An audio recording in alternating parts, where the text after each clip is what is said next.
Good day to everyone, and we are happy to be with you. Would like to greet you all. Happy New Year! Praise God! Thank you for being with us. Samahan nyo kami at naniniwala kami that God has prepared a best 2024 for you and your family. Amen? Maaring dumaan ka sa maraming mabibigat, mahirap na parte itong taon. Pero laksa mong loob mo, magpatuloy ka. God is about to do mighty things this coming new year. Praise God. Today we will learn how to start the new year right. Paano ba natin paumpisahan ng tama ang taong ito? Ang topic natin today is starting the new year right. This is Pastor Jay Rosuelo greeting you. A blessed day. Praise God. Sa dami ng pinagdaanan natin itong taong ito. Amen. Ang tanong, paano ba natin tatapusin yung taong ito? Amen? At paano tayong maghahanda para sa bagong taon? This is a big question for every one of us. Kaya ang tanong ko ngayon, handa ka na ba sa bagong taon? Amen? Alam nyo tayo mga Pilipino, commonly, kahit sino siguro probably, it's common to people na mag-excited sa mga bagay na bago. Amen? Kung ikay pupunta sa isang lugar na bago sa'yo, excited ka, naghahanda ka para dyan. Kaya kung meron kang mga bagong bagay, minsan excited ka ng suotin, kahit minsan pag may bago kang damit, halos hindi mo na labhan, suotin mo na agad. Amen? When you heard about New Year, marami kasi pumapasok sa isipan natin. From the word New Year, pumapasok ka yung word na new. Amen? Bagong damit, bagong sapatos, bagong cellphone, bagong gadget. Amen? And lahat ng may tungkol sa bago. Amen? Pero for others, pag sinabi nating New Year, meron silang gustong gawin. May gumagawa sila iba na New Year resolution. Bakit? They are looking forward na magkaroon ng bagong buhay. Mas mabuting sila. Amen? Many are looking forward na magkaroon ng fresh start for the new year. Maraming sablay nung nakaraan at gusto nila magpaumpisa ng bago. Tayong sa kultura natin bilang mga Pilipino, kasi ninyo, pag New Year, di ba, ewan ko basta natin ako yan, maraming papatok para itaboy daw yung malas. Maraming pamanhin. May mga pag-grapes. May mga kung ano-ano sinasabit. Kasi gusto nilang magkaroon ng bago. Kasi pagdating naman sa January 1, minsan ayaw din nilang gumastos. Kasi baka raw, kung ano pinaumpisahan, siya ang mangyayari buong taon, puro gastos. Meron din ang susot ng bilog-bilog, para daw maraming pera. Amen? Okay, para pumasok ang swerte, naglalagay ng grapes sa mga pintuan. Ang dami nating pamanhihin, to be honest. Pero isang bagay lang, papapatunayan yan. It proves that many people would like to start a new year right. Gusto mo pa umpisahan ng bagong taon na maayos, masaya, puno ng blessing. Hallelujah. But ang tanong ko ngayon, okay, para mapagpaumpisahan ang bagong taon, handa ka na ba? Yun ang unang bagay. Pangalawa, kailangan mo tandaan ito. It's God, ang Diyos, ang gumagawa ng paraan para makapagpaumpisa tayo ng tama. Amen? It's God who, ang Diyos sa may daan of making life new and fresh for the year that will come. Ang Diyos yan. Amen? Kaya minsan pa sinin nyo maraming nag-New Year resolution. Sa umpisa, January, February, March, kaya. Pagdating ng April, May, June, ayawan na. Kasi hindi kaya ng tao na magbago. Na siya lang.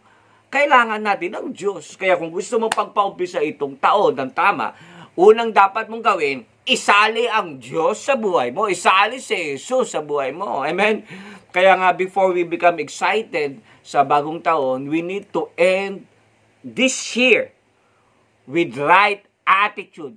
Amen? Para makapag-umpisa tayo ng tama sa bagong taon. Sabi ko nga madalas, ang nag-uumpisa ng tama, amen, matatapos ng tama. Pag mali ang pinumpisahan mo, mali rin ang ikatatapos mo. Kaya umpisahan natin ng taong itong tama. Amen? At tatapusin natin din ng taong ito na tama. So today, let's start reading our scripture and we will look how in God's perspective, in God's way, hindi sa paraan ng mundo, sa paraan na kinalakihan natin, sa paraan ng Diyos, how to start this new year right. Praise God. So let's open our scripture.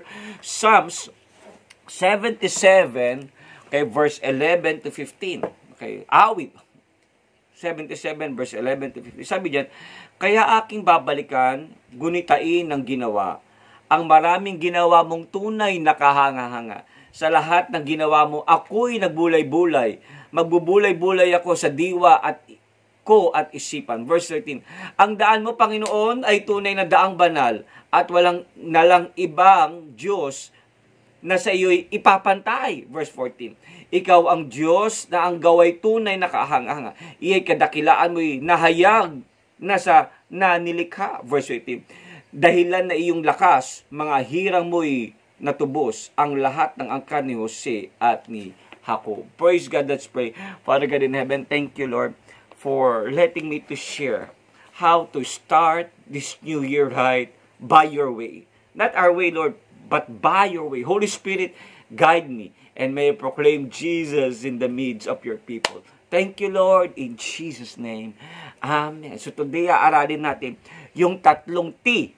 Dali lang, Lord, tatlong T in starting the new year right. Okay, I'm excited to share these things to you. Number 1 T is think of God's goodness. That's first tip. You think. Isipin mo ang kabutihan ng Panginoon. Sabi sa Psalms 77 verse 11 and 12. Sabi niya, I will remember the works of the Lord. Surely, I will remember thy wonders of old. I will meditate also of all thy works. Sabi sa King James Version. Kung titignan yung salitang meditate dyan, sabi niya, I will meditate, okay, all of your works. Pag sinabi natin meditate sa salitang Hebrew is haga. It means to ponder. You imagine, you mutter, you talk, you study. Ibig sabihin, it means that you intentionally think what God has done for you. Amen? Kaya kung gusto mo magpaumpisa ng tama, amen? And this year, right? Amen? Okay, it's great thing na you think back of the goodness, of the good things God has done for you. Yun ang tamang paraan para tapusin ng taong ito. Balikan mo yung ginawang mabuti ng Diyos sa iyo. Hallelujah! Huwag puro reklamo. Amen. Sana kung hindi nangyari yan, stop doing those things. It will not help you to start right this coming new year. Totoo, yes. Marami tayong hinarap na matitinding mga pagsubok. Na minsan halos kala mo katapusan na ng mundo, katapusan ng pamilya mo, katapusan na ng lahat na meron ka sa buhay mo. Pansinin mo ngayon. Nakaupo ka dyan. You're hearing me. Amen? You're hearing the message of God. One thing that it proves that you are still here sitting victoriously. Amen? Na nagtagumpay ka doon sa bigat ng dinaanan mo. Nandiyan ka, may panahon ka makinig ng salita ng Lord. Ibig sabihin, nagtatagumpay ka. Amen? It means that problem did not conquer you. Hindi ka nalunod. Amen? It did not drown you to death. Amen? Those problems and issues ng buhay mo. But rather, tinulungan ka ng Diyos para mag-survive and mag-conquer at umangat. You thrive over your situation. Why? Because God is good. Hallelujah. Kaya remember, tandaan mo to, you can have courage. Wala kang magkakaroon ng lakas ng loob para magtagumpay sa lahat ng battle. Kung hindi ka titingin sa lahat ng magagandang ginawa ng Diyos nung nakaraan. Amen? Ang nililimot yung pangit. Pero yung magagandang ginawa ng Diyos, huwag niyo lilimutin yan. Katulad ni David, nung nakipaglaban siya kay Goliath, hindi niya iniisip yung mga pangit na nakaraan niya. Na yung mga kapatid niya ay hindi siya pinahalagahan. Yung mga kapatid niya ay ganito ang kanyang pagtrato sa kanya. Amen? Ang tinignan ni David, amen, yung ginawa ng Diyos sa kanya. In the past. Amen? Hindi niya nung haharap siya kay Goliath, hindi niya sinabi na, naku, mahirap kalaban ito. Hindi. Ang sinabi niya, yung Diyos na nagligtas sa akin sa kamay, sa claws ng mga lions and bears, ay siya rin magre-rescue sa akin kay Goliath na yan. Diba? Pansinin nyo, 1 Samuel chapter 17 verse 37, ang binabalikan niya, hindi yung pangit na nakaraan. Ang binabalikan niya, yung ginawa ng Diyos sa kanya nung nakaraan. Kaya ang sikreto ni David in winning the battles are not worrying how to win. Ulitin ko yun. Ang sikreto ni David paano manalo sa mga digmaan sa buhay niya ay hindi yung pag-iisip paano manalo. Okay? Or to strategize kung paano siya paano siya a-attack sa lahat ng sitwasyon niya. No. Okay? Isa sa pinaka-strategy ni David in winning the battle is remembering God's goodness in his life. Yun. Amen. Isang paraan para magpaumpisa sa bagong taon na tapusin ang taong ito na maayos. Alalahanin mo lahat ng ginawa ng Diyos. Amen. Nung nagkasakit ka, pinagaling ka ng Lord. Nung panahon na dumaan ka sa matitinding pagsubok, inahon ka ng Diyos. Nung karoon ka problema sa pamilya mo, nandiyan ang Panginoon. Hindi ka iniwan. Amen. Kaya nga today, tanong ko sa inyo, how many times a day na iniisip mo yung kabutihan ng Diyos sa buhay mo? Amen? Okay? Mas marami ba yung oras na nilaan mo pag-iisip na ang Diyos ay mabuti, ginawa ng Diyos? Mas marami yung panahon na itinututok mo sa pag-iisip sa maraming problema ang hinaharap mo. Kaya, tandaan nyo to, kung ano iniisip mo, yan ang magdadala sa iyo kung saan. What you think, sabi ng Scripture, what you are thinking is who you are. Kaya if you think so much of your defeat, kung palagi iniisip yung mga pagkatalo mo, mga problema mo, ay nako, you are missing the ingredient of victorious life. Namimiss mo yung ingredient, kaya kailangan you stop those kind of attitude, amen? Kung gusto mong manalo, amen? Sa digmaan, sa mundong ito, amen? Never think of what you can't, but what God has done for you in the past. Hallelujah! Yun ang isipin mo. Yung mga ginawa ng Diyos na mabuti. Hallelujah! Kaya nga, God, ang Diyos na gawa ng himala sa iyo, sa buhay mo, ay siya pa rin Diyos na gagawa ng himala sa panahong ito at sa mga darating na panahon. Tandaan mo to. Hindi ka dadali ng Diyos sa ganitong sitwasyon para iwan ka lang. Dinala ka ng Diyos sa sitwasyon ito para magtagumpay. Pinanagumpay ka niya nakaraan kasi gusto niya malasap mo yung tagumpay sa hinaharap. Sabi ka ng Philippians 4:8, finally, brethren, whatsoever things are true, whatsoever things are honest, whatsoever things are just, whatsoever things are pure, whatsoever things are lovely, whatsoever things are good of report, if there be any virtue, if there be any praise, think of these things. Yan lang daw ang iisipin natin. Hallelujah. You think of good things. Think of God. Amen. Think of the good things God has done for you. Yes, there may be a lot of mountains na inakyat nyo, battles na i-conquer, amen, lands to occupy. But if you know how to remember the goodness of God sa buhay mo, you will never live a single moment of your life defeated. Because God's goodness will steer, haluin yan, yung pananampalataya mo, and it will bring you to victory. Hallelujah. Kaya kami bilang patotoo, tagal na panahon na ito. But when my wife and I was praying for the needs, for her pregnancy, para sa panganganak niya, nung yung anak pa namin ay pinagbubuntis niya, one thing God has placed in my heart. Amen? The Lord has put in my heart to remember, amen, kung paano kami, siyempre, pag magkakapamilya, kayo iniisip mo, paano mo sila bubuhayin? Amen? Paano paglabas ng bata sa ospital? Amen? Marami kang iniisip. But what the Lord has put in my heart, amen, anak, sabi ng Panginoon, naalala mo ba kung paano ko pinatayo yung bago niyong bahay? It's me. Amen? Pansinin na, tatandaan mo ba kung paano ginatagumpay yung wedding celebration despite of the cost? It's me. Amen? When the Lord put it in my heart, in my spirit, once again, remind me of these things. Alam mo, hindi saan bakit nangyari? Nagkaroon ng kapayapaan sa akin. At yung pananampalataya ko, nag-steer. Amen? Ini-steer ng Lord for victory. At salamat sa Diyos. Amen? Biyaya ng Lord. Ang anak ko ngayon is 7 years old na. Amen? It was bilis no? Pero one thing is sure. Habang yung anak ko ay lumalaki, anak namin, asawa ko, lumalaki. One thing God is doing. Amen? Ang Diyos nagdadagdag, gumaganda, nagpapasagana, nagpapadagumpay. Amen, yung iniisip mo dating hirap, salamat sa Diyos, ang Diyos na nag-aahon kasi inaalala mo ang kabutihan ng Panginoon. Kaya ganun din kayo, hinahamon ko kayo.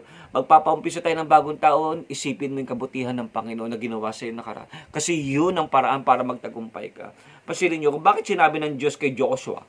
Okay? Sabi ng Diyos kay Joshua, This book of the law shall not depart of your mouth, but shall meditate therein day and night, that you may, yes, observe to do according to all that is written therein. For thou shall make thy way prosperous. Kita mo, pag inalala mo na, prosper ka, and thou shall have a good success.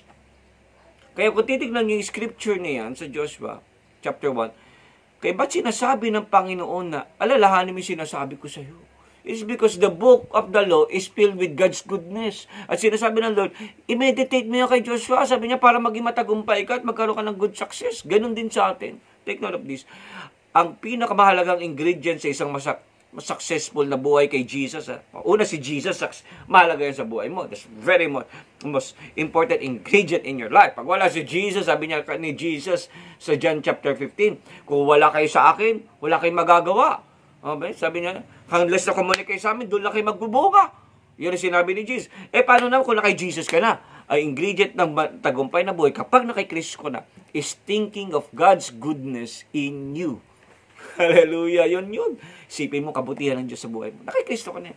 Kaya nga, isa sa mga laking kasalanan na nagagawa ng tao ngayon, okay, na hindi napapansin is forgetting what God has done in their life. Yun ang malaking blunder ng maraming tao ngayon.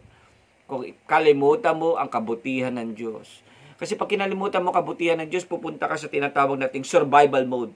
Yung, kaya ko to. Sana maglumusot. Sana mangyari to. Yan, survival mode. Kailan kaya ahon ng buhay. Yan. Pag nakalimutan mo kabutihan. Pero, kapag inalala mo kabutihan ng Diyos, mapupunta ka sa tinatawag namin conqueror mode. Anong conqueror mode? Yung handa ka palaging magtagumpay. Palagi kang aangat. Palagi magtatagumpay. Kaya nga, if you face great things, amen, remember the good things God has done for you. Maglagay ka, tatawag natin, maglagay kayo ng mga milestone, mga landmark sa bawat tagumpay para hindi nyo nakakalimutan. Amen. Sa buhay ninyo that you are conquered. Kaya the hope in victory, okay, is thinking over on God, on the good things God has done for you.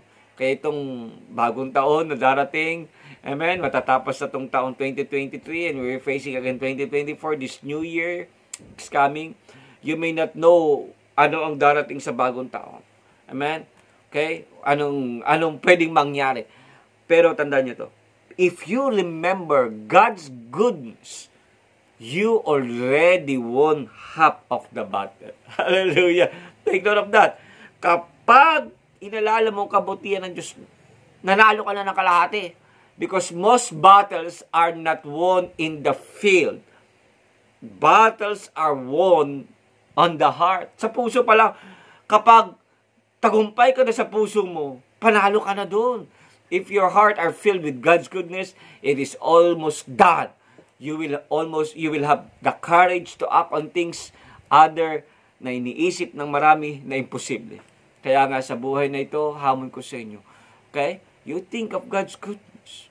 Think of what God has done for you in the past. Huwag mong kakalimutan yan. Because that's how we will overcome this new year. Kaya I'm telling you, okay?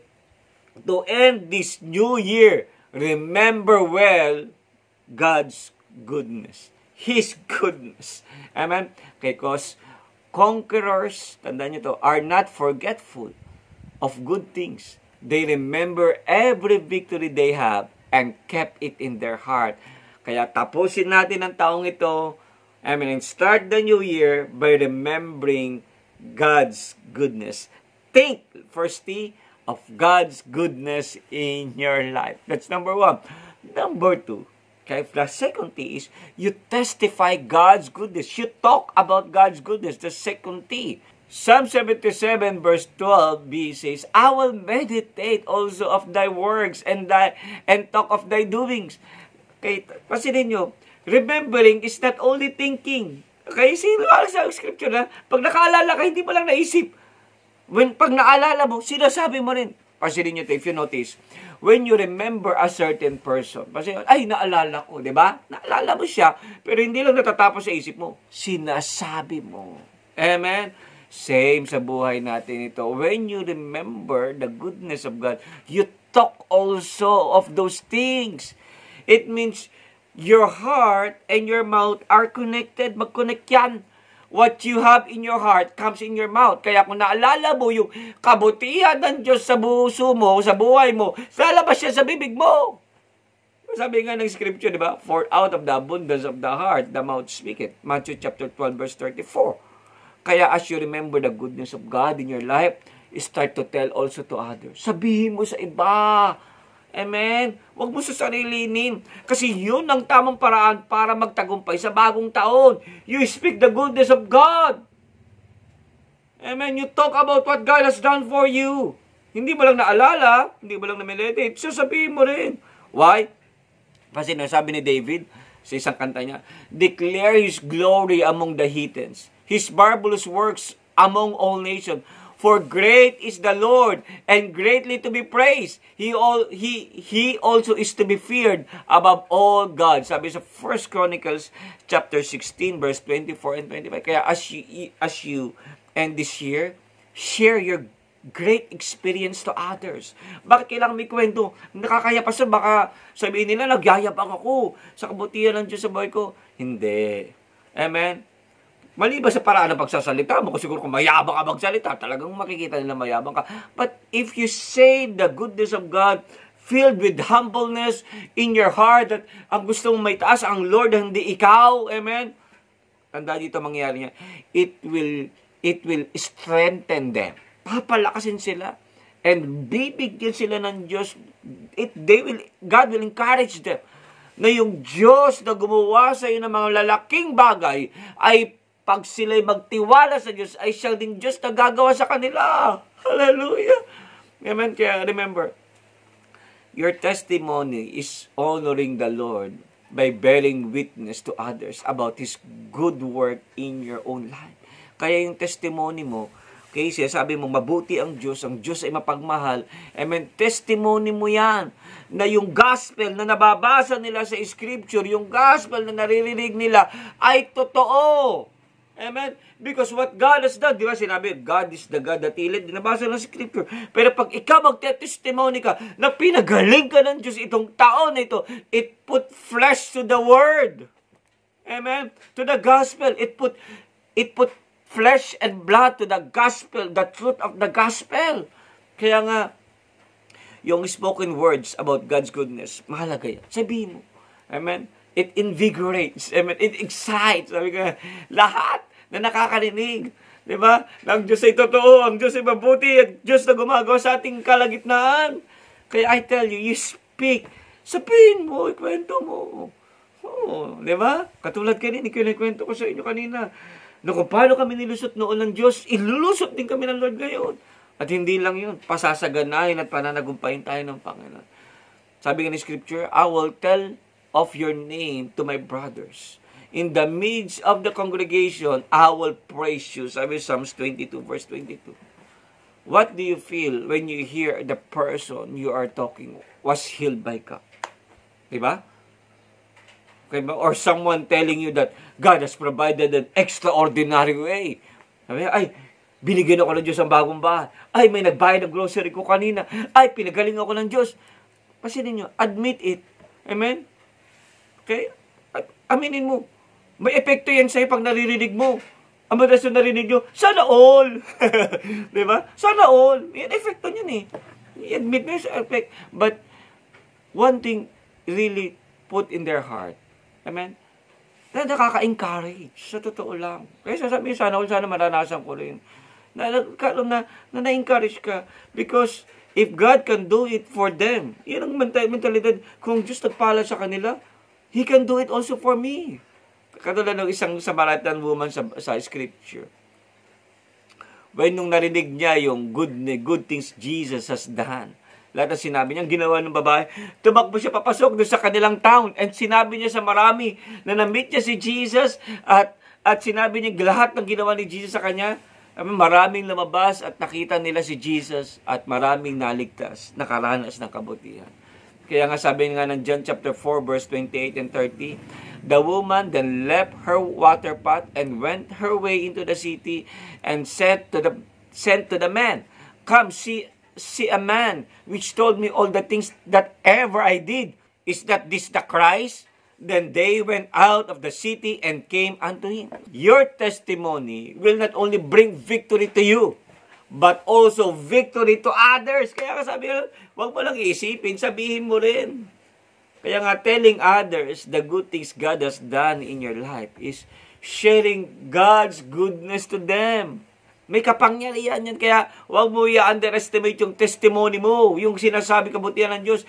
It can change not only your life, it can change the lives of others and bring victory to their lives. Pasinin nyo, Revelation chapter 20 verse 10 and 11. Ang ganda to.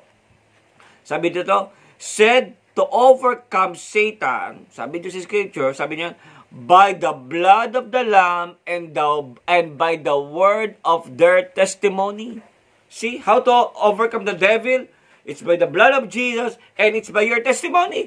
Your testimony overcomes Satan and it works. Hallelujah. So to keep the victory in your life and to keep the goodness of God in your life, keep declaring God goodness in you. Sabihin mo. Praise God. Kaya nga yung mga maliliit na bagay, it all brings power to change your life because it steers your faith and it brings power to change others. Kaya tapusin natin ang taon nito with great testimony that God is good in our life. Praise God. Amen? Ang Diyos ay mabuti. Kaya nga, tandaan nyo, that's the second thing. You talk, you testify the goodness of God. And lastly, you think, you talk, and you thank. You thank God for His goodness. Thank God for His goodness. Amen. Pasalamatan mo ang Diyos. Sabi ni Scripture, be thankful in all circumstances, for this is God's will for you who belongs to Christ. 1 Thessalonians chapter 5, verse 18. Kaya nga, to end the year, don't forget to thank God for everything. Yun naman yun. Nangangarap pa na magandang buhay sa darating na taon eh. Di ko, meron ka itong taong ito? Pasalamatan mo ang Lord. Sabi ng Scripture, thank God for everything in all situations. Maging mabuti, maging maangit man yan, pasalamatan mo sa Lord. Amen? Kasi kung pangit man nangyari yan, you thank God. Bakit? Because God has empowered you to stand. No matter what situation you face this year. Amen? Tinulungan ka ng Diyos para manalo at mag-conquer sa lahat ng pagsubok na dinaanan mo sa buhay mo. Kaya, God is worthy to be thanked. Thank you, Lord. Hallelujah. Amen? To be honest, deserve ng Diyos na mapasalamatan. Deserve niya. Di ba ikaw, pag bigay ka ng tulong at walang nag-thank you sa'yo, sabi, ano ba naman yan? Di ba? Gaganon tayo. Deserve mo kasi masalamatan ka. Lalo na ang Diyos. Deserve mo. Deserve ng Diyos na pasalamat. Kaya sabi nga ni Scripture, be thankful in all circumstances. So, it does not say, be thankful for good things. Hindi. Lahat na sitwasyon, kaya whether you experience good or bad things, amen, thank God for what God has done for you. Because that is the will of God. It is an act of obedience to His Word that brings victory to you. Kaya, pag kayo nagpapasalamat sa panahon na mahirap, hindi naman ibig sabihin yan na nagiging hipokrito ka. Amen? It's not saying that, Lord, sige, padala ka pa ng marami, kaya yan. Hindi ganon. When you thank God for the hard times that you encounter, amen, being grateful despite of bad circumstances, is being thankful that God, that you're believing God, that He is working in your behalf to sustain you and help you to conquer your situation. Yun yun. Kaya pa nagpapasalamat ka sa gitna ng mga pagsubok. Sinasabi mo sa Panginoon, Lord, thank you. Kasi alam kong nandyan ka, tutulungan mo kung lalagpasan natin ito at hindi mo ko iiwan sa labang ito. Yun yun. Amen? That you will conquer. You're thanking God intervention in your situation. It's not only thanking the situation. Amen? Kasi wala naman dapat pasalamat doon sa hirap na dinaanan mo. But more than you know, those things that you're thanking God, Amen, is the things that God is working in your life. Remember, a simple thank you can change your situation to the Lord. Like what happened to Jesus sa wilderness. Okay, sa example to. Okay, nag-preach si Jesus ng gospel sa maraming tao for 3 days without food. Jesus nag-face ang isang malaking challenge. How to feed 4,000 men, not including their wife and their children. At ang meron lang sila, 7 loaves of breads and few fishes. Amen? Kung titignan mo sitwasyon, imposible. Okay? Okay? Walang dapat ipagpasalamat. But Jesus ordered the crowd, doon nakuha niya yung tinapay at malilit na isda, pinupo niya yung mga tao, okay? Na pahinga muna kayo dyan, kinuha niya yung tinapay na 7 at yung ilang pirasong isda, and when he received it, anong ginawa niya? He had given thanks. Nagpasalamat sa Diyos Ama. Amen? And pinaghati-hati niya yun, binigay niya sa mga disipulo niya, and yung mga disciple niya, binigay sa mga tao. And what happened? If you look at this, nothing special is done. Walang ginawang kakaiba. Walang mekos-mekos, walang mga galaw-galaw na kakaiba. What Jesus did is He just thanked God. And what happened? Okay? Nagpasalamat lang siya. But even how simple it may be, kung titignan mo, napaka-simple. Yung tinapay nila, yung food nila, yung 7 loaves nila of bread and few fish. To be honest, the scripture say, napakain ang 4,000 na tao, okay, including their wives and their children. Lahat ay nabusog at may pasobra pa. They were able to gather 7 large provisions basket full of broken pieces of leftovers. Sabi sa Matthew chapter 15, verse 32 and 39. Kaya sabi ni scripture, okay, lahat ay nabusog at nasatisfied. Take note of that. Kaya remember, thanksgiving produces miracle. Kaya kung gusto nyo maranasan ang himala ng Diyos sa darating na taon, sa panahon ngayon, para tapusin natin taong ito, magpasalamat ka kay Lord. Lord, thank you sa lahat ng ginawa mo. Thank you sa lahat ng blessing. Thank you sa lahat ng pagsubok. Thank you sa lahat ng mga dinaanan. Because it can turn problems to victory. It can fill scarcity with abundance. It make impossible to impossible. Hallelujah! Kaya, thankfulness in times of trouble is believing that God can alter situation and make it favorable in your side for His glory. Kaya, today magpasalamat ka na kay Jesus. Huwag puro reklamo. Kasi ang pasasalamat ay isang act ng pananampalataya. At ang pananampalataya honors God. And when you honors God, God will honor you back. Kaya, if you want to change your situation, thank God for what He has done for your life. Amen? Sabi ka ni Scripture, always give thanks to God the Father for everything in the name of the Lord Jesus Christ. Ephesians chapter 5 verse 20. Kaya, if you face so much trouble this years, Pastor, salamat nakalagpas.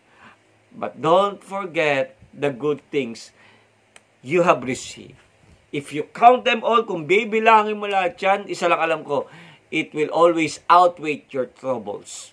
Mas marami ang magandang bagay kaysa sa pangit. Kaya always count your blessings. Bilangin mo lahat ang blessing mo. Katulad yung isang babaeng may cancer na nabasa ko yung kwento niya. He has a cancer in her face. Okay? Ang ginagawa lang niya, tuwing umaga, she always thank God for healing. Lord, thank you for the healing. Amen? For 10 days, she always say, thank you, Lord, that I am healed. Cancer, you are healed. I receive my healing in Jesus' name. Sa inyo. Every day, he do it. He continuously do it. And this is the great thing that happened. On the 10th day, the cancer cell sa mukha niya explodes. Pumutok yung bukol niya sa mukha. And when the doctor checked, okay, yung kanya, to make the story short, she was cancer-free. Praise God! Kaya nga, Thanksgiving, mahaling simple. But it has power to produce miracles in your life. Kaya nga, start the new year right. Pisa natin ang taong ito with thanksgiving. Amen? Remembering God's goodness and receiving the good things to come this coming year. Amen? Kaya nga, huwag mo nang ubusin ng panahon mo. Kako-complain. Amen? About situation. Thank God. He can turn your situation into testimonies of His greatness. Hallelujah. Wrap this year and this year with thanksgiving in your heart to the Lord. Hallelujah. That is treaty. Kaya bilang pangwakas, there is no doubt God is good. Okay? No bad things will come from a good God. Okay? Tandaan niya. Especially those people who love Him. Pastor, bakit may nangyayaring ganon? Okay? Because Satan is trying to distract you and yung focus mo, tanggalin niya sa Diyos, punta niya sa problema. Kaya, think always of God's goodness. Testify Him sa buhay mo. Amen? And thank God for what He has done. Kaya harapin natin ang bagong taon. Amen? With a smile. That everything will be the best in the household of faith. Kaya today, if you think of God's goodness, if you talk about God's goodness, and if you thank God for His God's goodness, I believe and declare that 2024 is the best year for you. Hallelujah! You will have the best things God has promised, and you will live in the goodness of God. There may be some issues, there may be some problems that will come, but one thing is sure, you will conquer everything at ika'y dadalhin ng Diyos, hindi sa ilalim, kundi sa ibabaw. Do you receive it right now? Do you receive it? In Jesus' name I pray.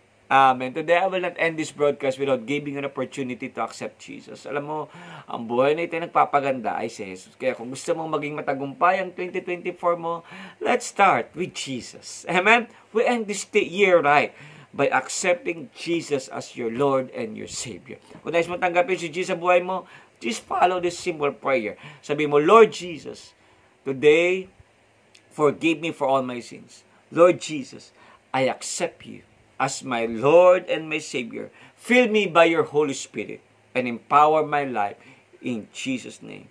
Amen. If you accepted Jesus as your Lord and Savior, naniwala ako na born again ka, kaya nahamon kita, magbasa ka ng Bible, mag-pray ka, and attend ka ng church sa katulad ng ganito, amen, na nagtuturo ng si Jesus ay Panginoon at Diyos. At naniniwala kong mighty things shall be done in your life. So today, let's pray. Father God in heaven, thank you for the greatness that you have given us. Thank you for this message. Amen. At sa kabila ng maraming pagsubok, Lord, we say that you are good. Amen. That mighty things shall happen in our life this coming year. Kaya Lord, guide us. Empower everyone. Sino man may sakit sa pangalan ni Jesus, gumaling ka sa pangalan ni Jesus. At sino man dumala sa mga maraming pagsubok right now, in Jesus' name, I thank you, Lord, for the great things that you will do to that person. He will thrive. Amen. And he will receive mighty great things from you. And I pray, Lord God, let this message fill our heart. We always, Lord, think of your goodness, talk about your goodness, and think about your goodness. Thank you for this message, and we love you so much. Holy Spirit, you're precious. Thank you for Jesus. Father, we ask this in Jesus' name we pray. Amen and amen. Thank you for being with us. I hope this message, amen, naging pagpapala sa inyo. Kaya I challenge you, please like, amen, and comment and share to this message, and naniwala ko, okay, it will help us to further these ministries online. Hallelujah! If you're watching right now YouTube, please don't forget to subscribe in our channel, Sigaw ng Tagumpay, and share this message to any platform that you have.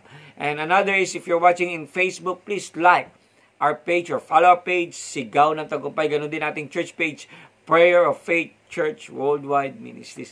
So much thank you for having us for the whole year, sharing the gospel, for hearing this message. And I would like deep from my heart, in my family, with my family and the ministries, saying thank you so much. Thank you to Jesus. Hallelujah. And in behalf of Prayer for Church Worldwide Ministries, ating spiritual director, Bishop Ross M. Nasuelo, ating Senior Pastor, Reverend Dr. Alex Nasuelo. Ito po yung lingkod, Reverend Dr. Jay Nasuelo. In short, Pastor Jay, with my wife, Elisa, and my daughter, Sheleb, greeting you a blessed day and Happy New Year to everyone. And always remember that Jesus loves you and He is Lord. To God be the glory. Hallelujah.